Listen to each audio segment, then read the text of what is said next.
A poor girl stood on the edge of a bridge in the pouring rain, her bald head gleaming under the streetlights, her gown soaked through, ready to end everything. Until a 6-year-old in pink rain boots saw her and called out 5 innocent words that would save 3 broken lives. Before we continue, please tell us, where in the world are you tuning in from? We love seeing how far our stories travel. Daddy, there's a sad angel. The words cut through the rain and the rhythmic slap of windshield wipers. Sawyer Kane's hands tightened on the steering wheel, and the car stopped immediately as his eyes followed his daughter's finger. His stomach dropped. There, on the riverside bridge, a figure stood on the wrong side of the railing, arms spread wide like broken wings against the storm. Before Sawyer could even process what he was seeing, he heard the click, that unmistakable sound of a seatbelt unbuckling. "Gemma, no!" But the car door was already open. His 6-year-old daughter was out in the rain, her pink rain boots splashing through puddles as she ran toward the bridge, toward the figure. "Gemma!" Sawyer slammed the car into park, his paramedic training screaming warnings about everything that could go wrong, but his father's heart was louder. He launched himself from the car, rain immediately soaking through his jacket, his shoes slipping on the wet pavement as he ran after his daughter. Gemma had stopped about 10 feet from the figure. Through the rain, Sawyer could see her now, a young woman, maybe 25, completely bald, rain streaming down her scalp like tears. She wore a thin gown, her knuckles white as she gripped the railing. Her whole body trembled, from cold, from fear, from something deeper. "Why did you take off your hair?" Gemma's voice rang out, innocent and curious, like she was asking about a new haircut at school. "My friend Emma's mommy took off her hair too when she got sick, but she said it was okay because hair is just decoration and she's still beautiful inside." The woman's head turned slowly, her hollow eyes widening at the sight of the small child standing in the rain, looking up with genuine curiosity instead of fear. "Gemma, baby, come here," Sawyer called gently, his voice steady despite his racing heart. He was still 15 feet away, not wanting to startle anyone. But Gemma took another step forward instead. "You're crying," she observed, tilting her head the way she did when trying to understand something important. "But it's okay to cry. Daddy cries sometimes too, when he thinks I'm sleeping." Sawyer's chest tightened. She'd noticed. "He cries because he misses Mommy. Do you miss somebody?" The woman's face crumpled completely, and a sob escaped her throat, raw and broken. "Everyone. I miss everyone." "But how can you miss everyone when we're right here?" Gemma asked, genuinely confused. "We're somebody. I'm Gemma, and that's my daddy.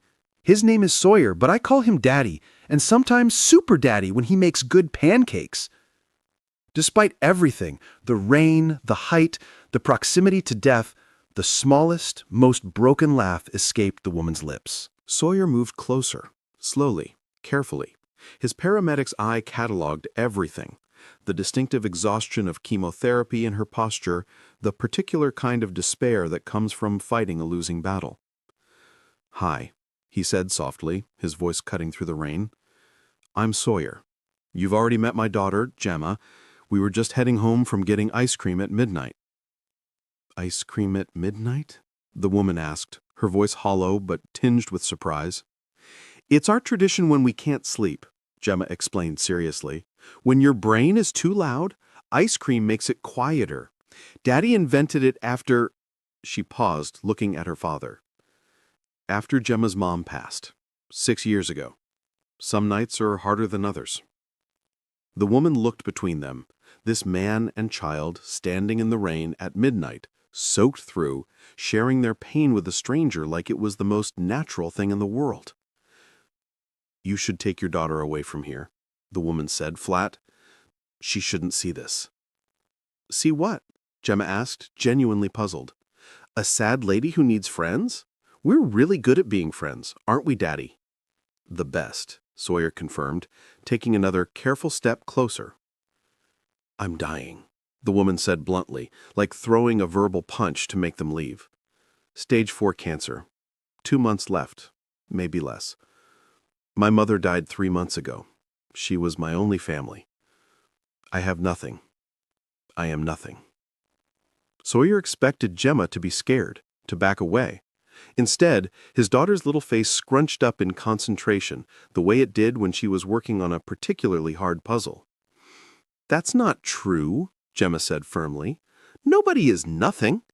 Even when Mommy went to heaven, she didn't become nothing. She became the stars that watch us, and the warm feeling when we drink hot chocolate, and the butterfly kisses in our dreams. Sawyer's eyes burned with tears. They'd crafted gentle stories about Kira's death for Gemma. She'd been so young when it happened, but somehow his daughter had developed her own beautiful philosophy about loss, one that surprised him every day. "What's your name?" Gemma asked the woman. "Amber," came the quiet reply. "That's a pretty name," Gemma exclaimed, her face lighting up despite the rain. "It's like sunshine. Amber, do you want to know a secret?" Despite everything, the ledge, the rain, the weight of death hanging in the air, Amber found herself leaning slightly toward the child. "What secret?" Gemma's voice dropped to what she thought was a whisper, but was actually quite loud. "Sometimes when Daddy thinks I'm not looking, he talks to Mommy's picture and tells her about our day. He tells her about the good stuff and the bad stuff. Maybe you could talk to your Mommy too, even if she's in heaven?" Amber's body shook with a sob that seemed to come from somewhere deep inside. She was the only one who understood me, the only one who cared. "Well, that's not true anymore," Gemma declared with the unshakable confidence only a child could possess. "Because now we care, right, Daddy? We care about Amber." "Very much," Sawyer said, his voice steady despite his racing heart. He was close enough now to see the goosebumps on Amber's arms, the way her lips had turned blue from the cold. "Amber, I know we're strangers, but Gemma's right. We care, and I understand more than you might think." "You don't understand anything," Amber said, but there was less venom in it, more exhaustion. "I understand watching the person you love most fade away. I understand medical bills that never stop coming. I understand being so tired that even breathing feels like work. I understand looking at tomorrow and seeing nothing but more pain." Amber's eyes snapped to his face, searching. Daddy's a paramedic, Gemma announced proudly. He saves people. It's his superpower.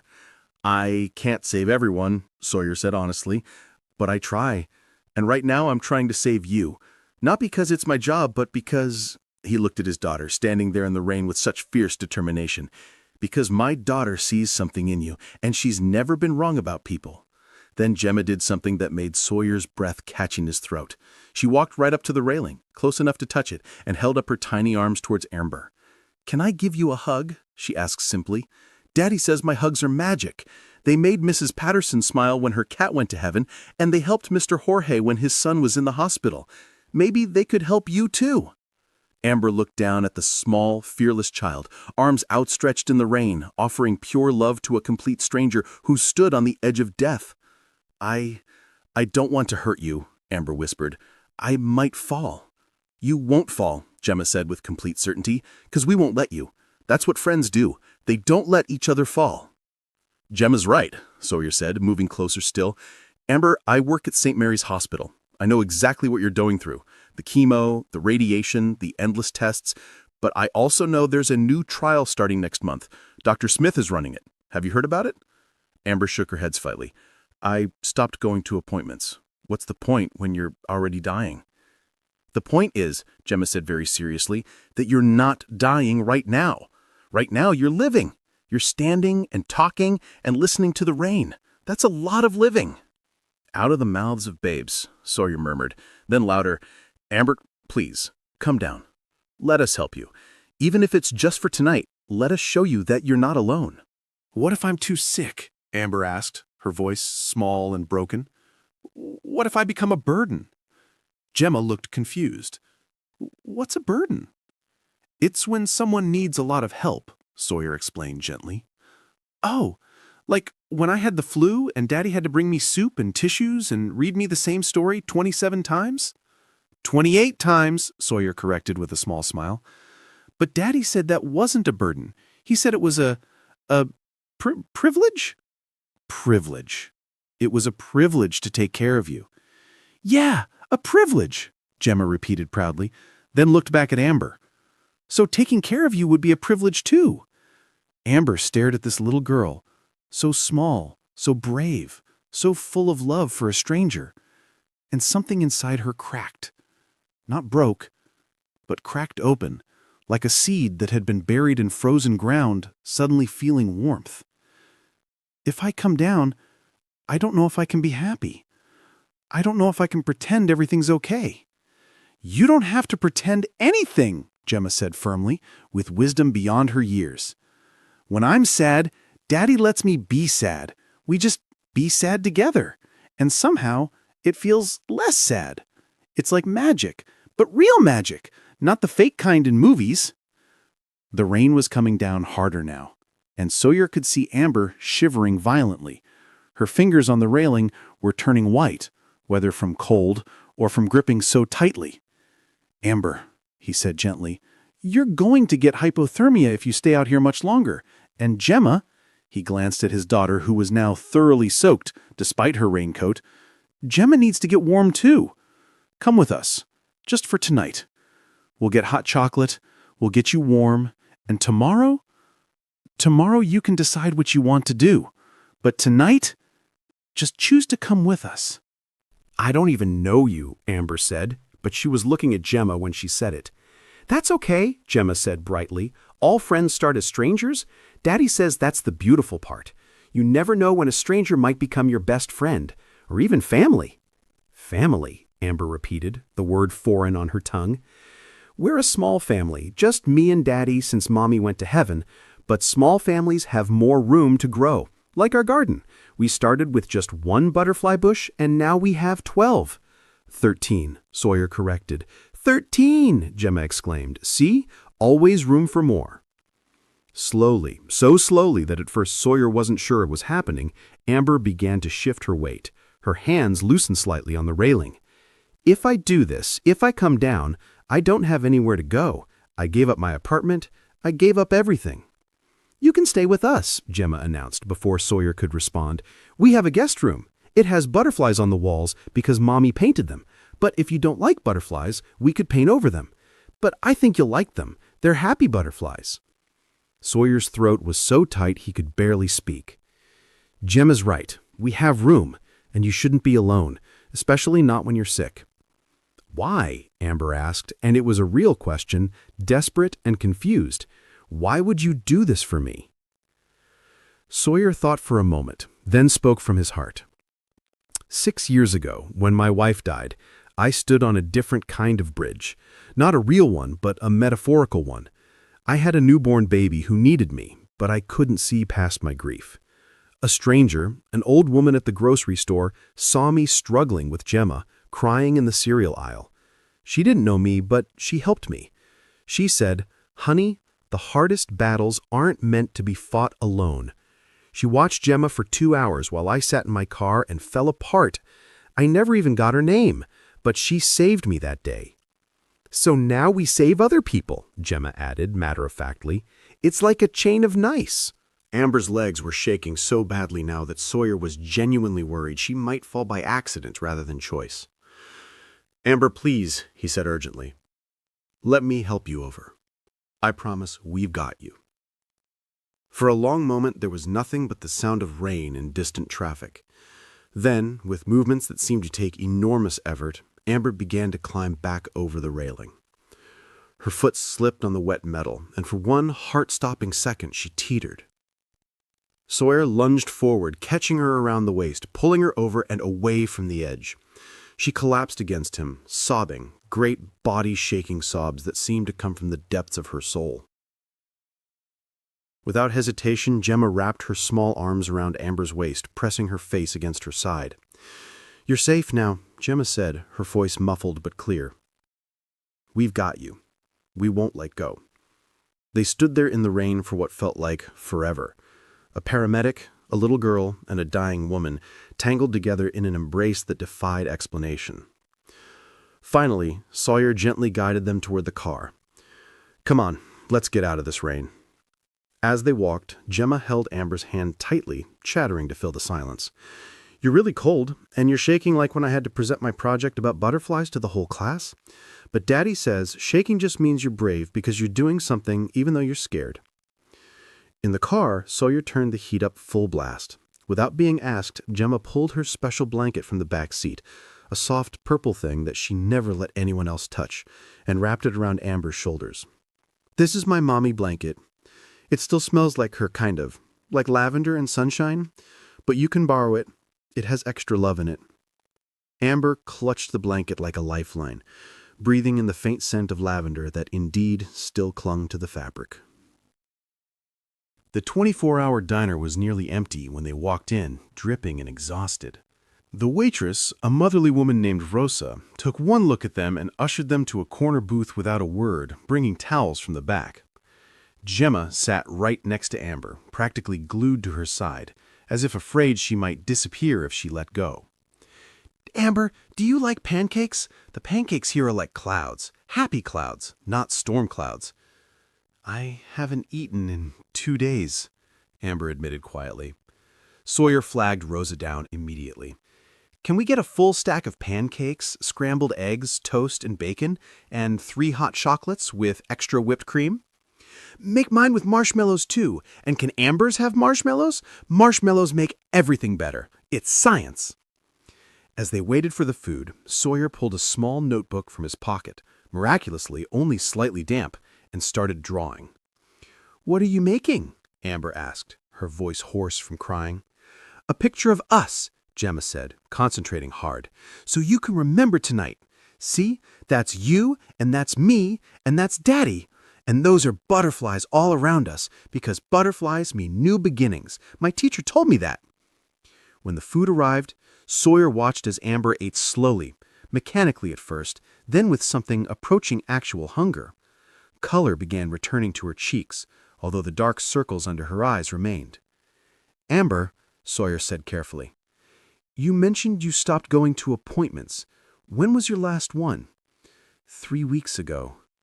They said that tumors had grown, that treatment wasn't working anymore, that I should get my affairs in order." "Which doctor?" "Dr. Patterson, but then he left, and they assigned me to someone new, but I never went." "Dr. Smith? Dr. Rebecca Smith?" Amber nodded, surprised. "How did you know?" "She's revolutionary," Sawyer said, leaning forward. "She just got approval for a new immunotherapy trial. It's specifically for patients who haven't responded to traditional treatment. I've seen her work miracles, literal miracles. My colleague's wife was given 3 months. That was 2 years ago. She just ran a marathon." "But I'm too far gone," Amber said, though there was something in her voice now. Not hope exactly, but maybe the space where hope could grow. "That's exactly what Jim's wife said," Sawyer countered. "Dr. Smith doesn't believe in too far gone. She believes in fighting until the very last second. And sometimes that last second is when everything changes." Gemma, who had been listening while decorating her pancakes with whipped cream, suddenly spoke up. "Amber, do you like butterflies?" The change of subject was so abrupt that Amber blinked. I used to. My mom loved them." "Then you have to see our butterfly garden. Daddy and I made it for Mommy. But guess what? The butterflies don't know it's just for Mommy, so they bring messages for everyone. Maybe they could bring messages from your mommy, too." "Messages?" Amber asked, and despite everything, there was a tiny spark of curiosity in her voice. "Yeah, like when a butterfly lands on you, it means someone in heaven is saying hello. And when they dance around the flowers, they're celebrating something good that's about to happen. And when they fly really high, they're carrying wishes up to the clouds." "That's beautiful," Amber whispered, tears sliding down her cheeks again. "Daddy didn't believe it at first," Gemma said, shooting her father a look. "But then a butterfly landed on his nose on my first day of school, right when he was crying in the car. So now he believes." "It was a very convincing butterfly," Sawyer said with a small smile.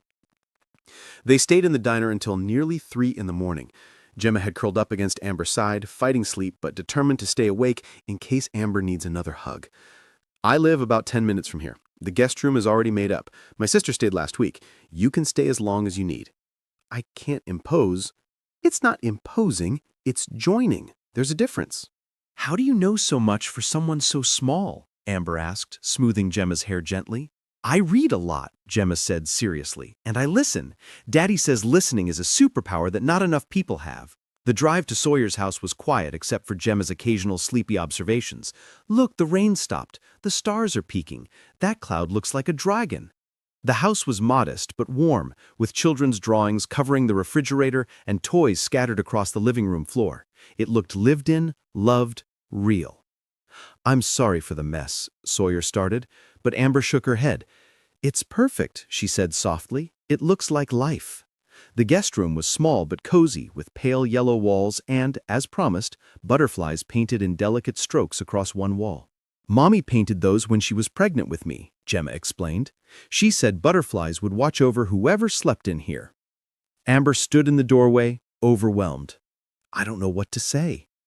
You don't have to say anything, Sawyer said gently. Just rest. Tomorrow we'll call Dr. Smith. Tonight, just rest. Can I give you another hug, a good-night one? Gemma asked. Amber knelt down and Gemma wrapped her arms around her neck, squeezing tight. Thank you for not jumping. I would have been really sad if you turned into nothing, when you're definitely something.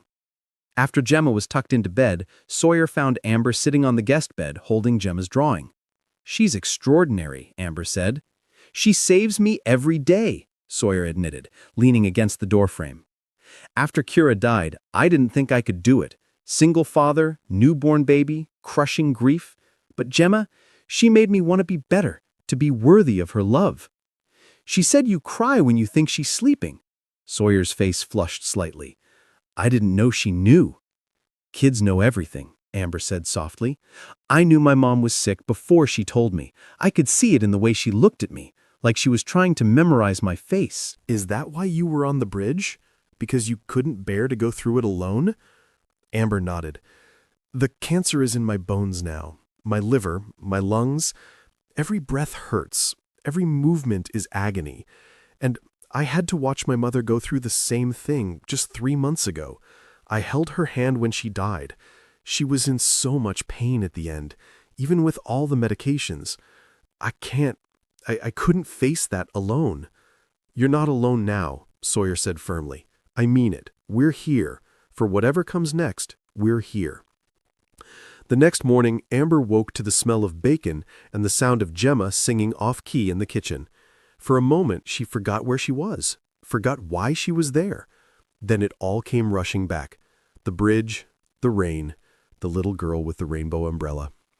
She should feel embarrassed, should feel ashamed. Instead, she felt held, like the universe had caught her at the last second. She padded into the kitchen to find Gemma standing on a stool, helping Sawyer flip pancakes. They were both wearing aprons. Amber, Gemma exclaimed, you're awake. We're making celebration breakfast. What are we celebrating? You being here, Gemma said simply. That's worth celebrating. Dr. Smith was everything Sawyer had promised and more. She looked at Amber's charts with the intensity of someone solving a complex puzzle rather than delivering a death sentence. The previous treatment didn't work, she said bluntly, but that doesn't mean nothing will. This new trial, it's showing remarkable results in cases like yours. I won't lie to you. It's going to be hard, harder than what you've already been through. But if you're willing to fight, I'm willing to fight with you. What are the odds? Amber asked. Statistics are just numbers. Every patient is unique. What matters is not the odds, but the effort. Are you willing to try? Amber thought about the bridge, about the rain, about a little girl's arms reaching up to catch her. Yes, she said, I'm willing to try. The treatment was brutal. Sawyer had undersold how hard it would be.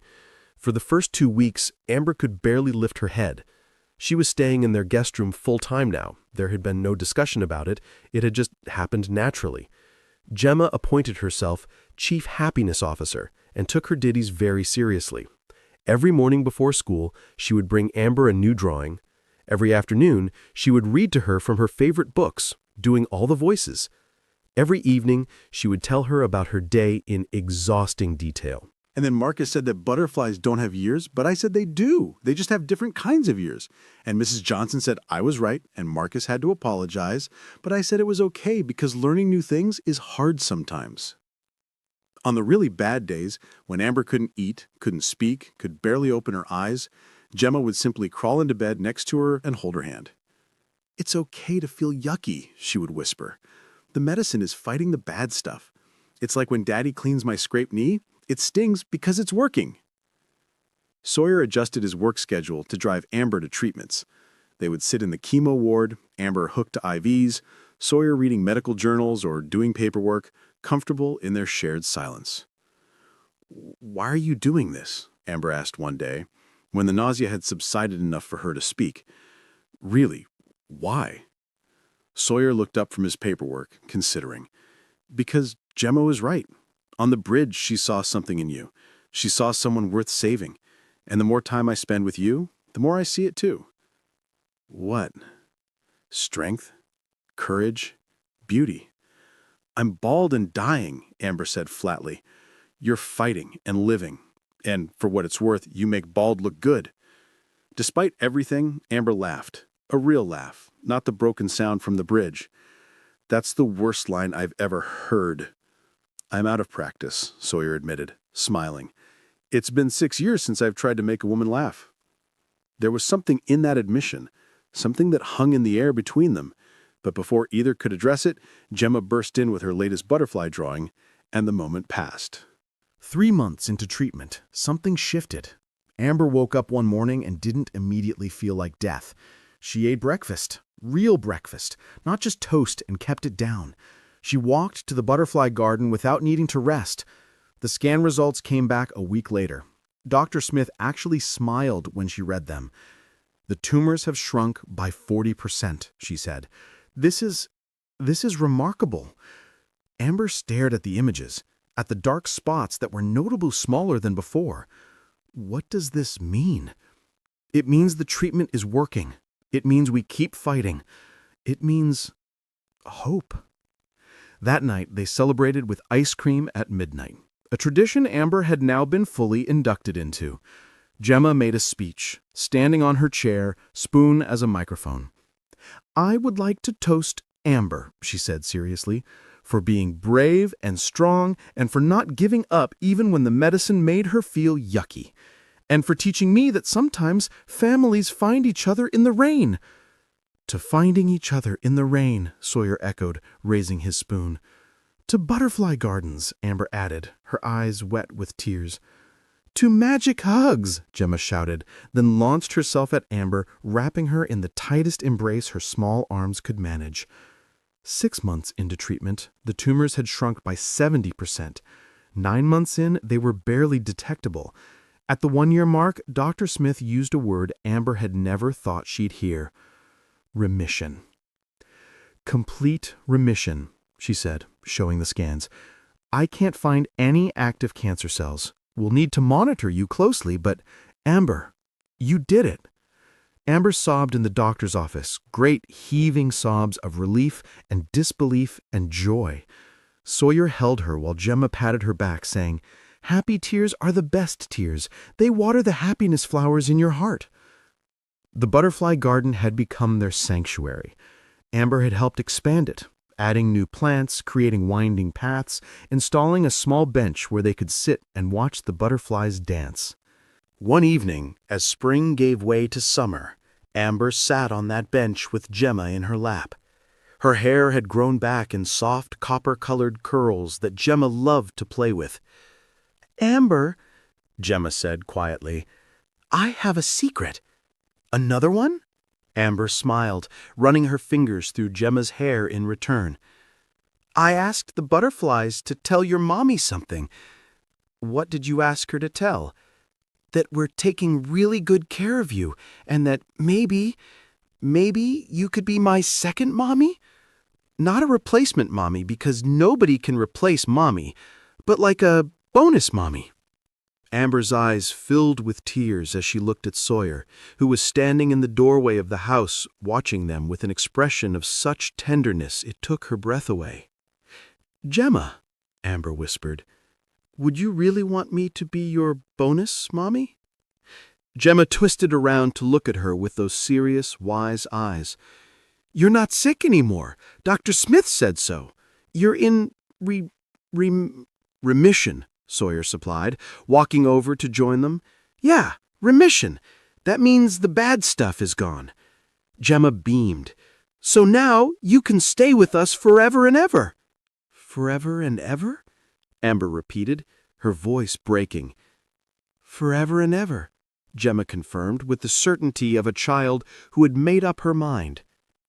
Later that night, after Gemma was asleep, Sawyer found Amber in the butterfly garden, watching fireflies dance in the darkness. 2 years cancer-free next week, she said softly, still amazed by the words. Kiera would have loved you, Sawyer said, sitting beside her on the bench. A cancer survivor who almost gave up? A warrior who fought back? A woman who loves our daughter? A person who brought light back into our home? Sawyer took her hand gently. Amber, when I saw you on that bridge, I thought we were saving you. But the truth is, you saved us too. Sawyer, I'm in love with you. Completely, utterly, ridiculously in love with you. I know it's complicated. I know you might not feel the same way. But Gemma's not the only one who wants you to stay forever. I can't promise forever, Amber said quietly. The cancer could come back. I might not be able to have children. Nobody can promise forever, Sawyer interrupted gently. Kira and I thought we had forever, and we got 6 years. But those 6 years were worth everything. And whatever time we have, whether it's 6 years or 60, I want to spend it with you. Amber turned to face him fully, her hand reaching up to touch his face. I love you too, both of you. You gave me a reason to fight. You gave me a family.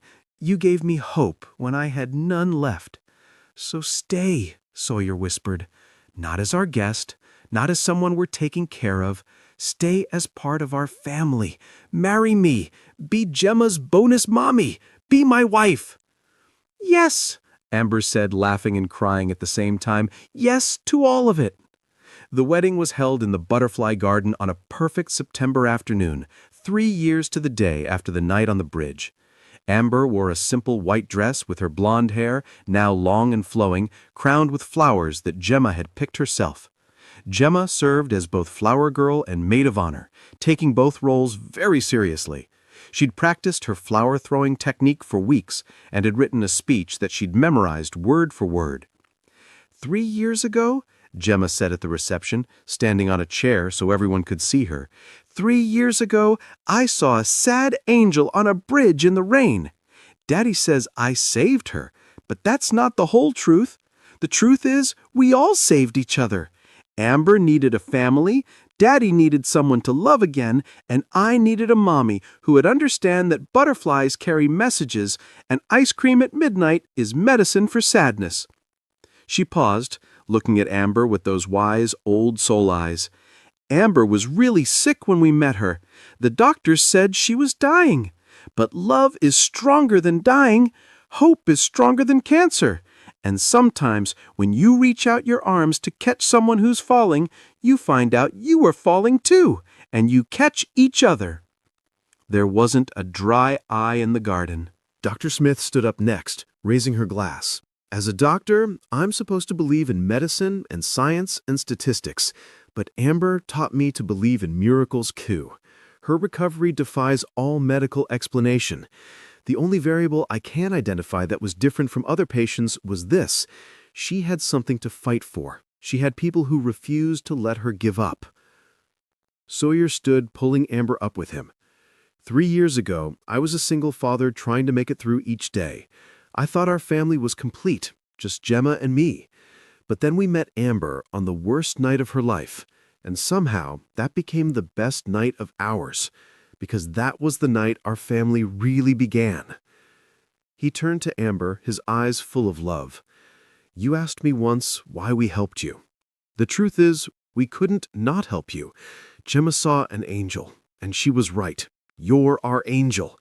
You brought us back to life just as much as we helped you choose life." 1 year later, the local news did a feature on the Sophie's Angels Foundation, the nonprofit Amber had started to provide support for isolated cancer patients. The name was Gemma's idea, of course. "We match cancer patients who have no support system with volunteer families," Amber explained to the reporter. "Sometimes people just need to know someone cares. Sometimes they need rides to treatment. Sometimes they just need someone to sit with them during chemo. We provide that connection, that human touch that can make all the difference." The camera panned to show Gemma, now 10, wearing a t-shirt that said Chief Hope Officer, her official title in the foundation. "We've helped 47 people so far, and nobody we've helped has given up. That's a perfect record," Gemma said proudly. The reporter asked, "What inspired you to start this foundation?" Amber smiled, her hand unconsciously moving to her stomach where, against all odds, new life was growing, a miracle Dr. Smith said shouldn't have been possible after all the treatment. "Sometimes you meet people at the exact moment you're meant to. A little girl and her father saved my life one rainy night. They showed me that even when you think you have nothing left, there's always hope. There's always the possibility of connection. There's always a chance for a new beginning." The bridge where they met now bore a small bronze plaque that Sawyer had installed with the city's permission. On this spot, on October 15th, a 6-year-old girl taught us that love is the strongest medicine. Hope is contagious, and sometimes angels come in small packages with rainbow umbrellas. This is where 3 strangers became a family. If you're reading this and feeling lost, please know, your family might be just one outstretched hand away. Below the plaque, someone had added a small box with a sign, Messages of Hope. It was always full of notes, some from people struggling, others from people who'd made it through, all reaching out across the void to say, "You're not alone." 5 years after that night on the bridge, the Kane family, Sawyer, Amber, Gemma, and now baby Kira, returned to the spot for their annual remembrance. Gemma, now even wiser than before, stood at the railing, safely on the right side, and released a butterfly they'd raised from a caterpillar. "For everyone who's standing on a bridge tonight," she said solemnly, "may you find your rainbow umbrella." Amber, completely cancer-free for 5 years now, officially considered cured, held baby Kira close. The baby had Sawyer's eyes and Amber's copper hair. Another miracle in a story full of them. "Do you ever think about that night?" Sawyer asked quietly. "Every day," Amber replied, "but not with sadness, with gratitude, because that was the night I learned that sometimes the worst moments of our lives are actually doorways to the best." "Mommy Amber," Gemma said suddenly, using the title she'd chosen herself, "tell Kira the story about the night we became a family." So Amber did, standing there on the bridge where it all began, telling her miracle baby about the night a little girl saw an angel, a father trusted his daughter's heart, and a dying woman chose to live. The butterflies danced around them as she spoke, carrying messages between earth and heaven, between the living and the lost, between strangers who were always meant to be family. And somewhere in the wind, if you listen closely, you could hear the echo of a 6-year-old's voice saying the 5 words that changed everything. "We won't let you fall." Those 5 words became the motto of Sophie's Angels. They were printed on every volunteer's shirt, painted on the wall of their office, and whispered by hundreds of patients who'd been caught just in time.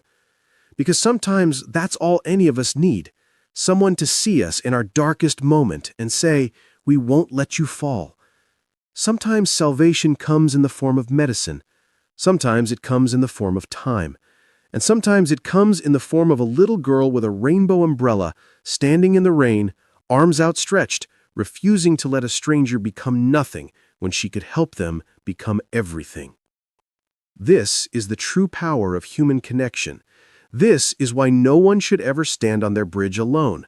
This is why hope, even the tiniest spark of it, can grow into a blazing fire that burns away disease, despair, and death itself.